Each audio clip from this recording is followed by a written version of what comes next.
Hi guys, this is Belle Channel 2018 and welcome to my vlog. It's confirmed Bea and Dominic have separated. On Tuesday, Fast Talk with Boy Abunda, the king of talk confirmed the shocking news. Ako po'y nalungkot dahil madalas pag nagkikita kami ni Bea ay nagkakakwentuhan kami tungkol sa buhay, tungkol sa kanila, their marriage plan, etc. So I was shocked, ang sabi ni Tito Boy. As we talk today, yes, hiwalay po si Dominic at saka si Bea.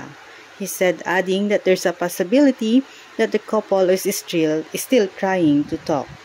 Tito Boy said that according to good sources, Bea and Dominic are trying to understand each other as they go through a rough patch.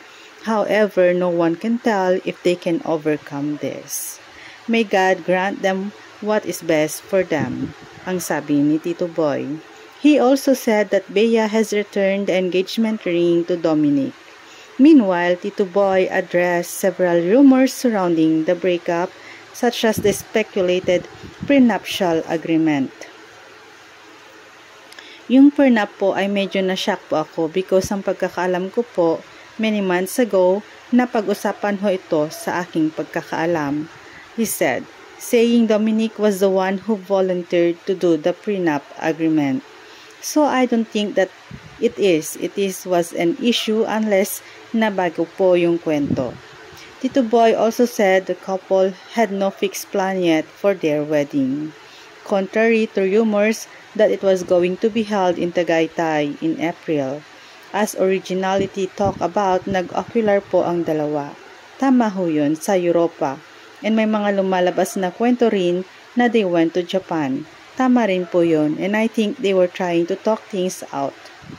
He also called out those who were accusing Bea as a problematic partner because of her previous failed relationships. To me, napaka-judgmental po nun. Yes, you and I have the right to comment. Yes, we have the freedom of speech, pero ako, I appeal for kindness. Boy said, saying we don't know the exact details of what happened. Sa pagkakaalam ko, diretsahan si Bea. Gustong masave ang relasyon na ito. Si Bea wants this to work. Same goes with Dominic. Boy called out those who said cruel things to him like walang pera and hindi mayaman. You have the right to comment. You have the right to share your opinion. Pero sana'y let exercise prudence, caution, and most important of all, kindness. But should the couple get back together? Boy still thinks that there is no wedding happening for them this year. Bea and Dominic got engaged at July at the Las Casas Filipinas de Acuzar in Quezon City. Thanks guys for watching and God bless everyone.